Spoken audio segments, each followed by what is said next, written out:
Do you remember a time when happiness didn't live inside a screen?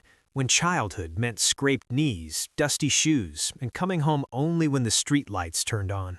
For many, these are just stories, but for you, this was the training ground for your life. We are currently witnessing the extinction of the internal compass, a psychological trait you learned in supermarket parking lots and library basements that Google simply cannot replace.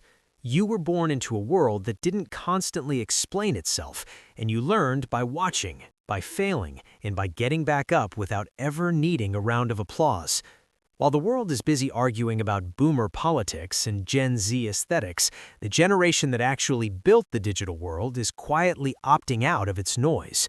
You were the first kids left alone with a key around your neck and no way to call for help. Today, that might be called neglect, but you called it Tuesday. By 1984, approximately 7 million of you were regularly unsupervised after school. That empty house did more than make you self-reliant. It drilled in the idea that actions have real consequences you couldn't talk your way out of. Psychologists call this a high-contingency environment, where your brain learned to predict outcomes in real time without a safety net. It is why you often think 3 steps ahead in ways that baffle younger colleagues. You didn't have a notification on a screen to tell you that you were safe.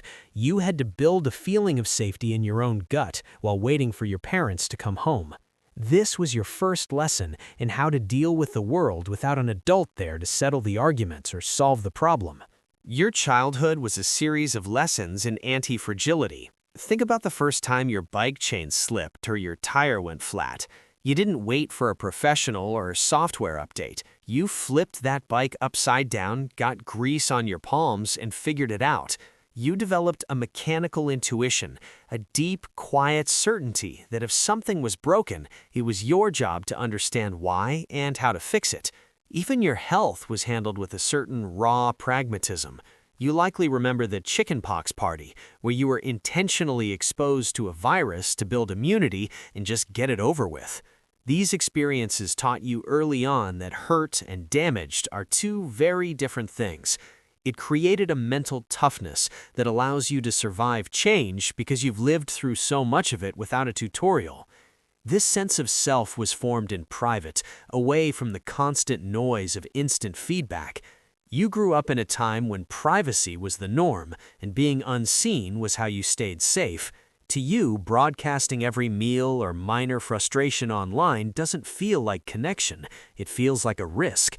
You turned irony and sarcasm into a shield, not because you were cynical, but because you learned to keep a little distance just in case the rug got pulled out from under you again. You watched institutions fail and loyalty disappear, so you stopped trusting systems and started trusting your own skills. You aren't seeking status or titles, you are seeking the security that comes from being the most competent person in the room. Today, you find yourself as the bridge generation, balancing the care of aging parents with the needs of your own children. You are the only ones who truly understand the world before and after the internet. You are the silent leaders who hold things together without asking for credit or applause. While everyone else is obsessed with personal branding, your greatest asset is your invisible power. Being unfollowable in private allows you a level of strategic thinking that is becoming increasingly rare. You don't need to be seen to be powerful. Your strength lies in the fact that you know how the world works when the power goes out and the screens go dark.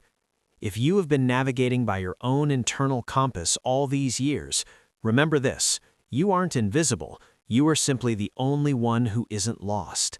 You carry a rare kind of quiet strength that comes from knowing exactly who you are without needing a single like to prove it.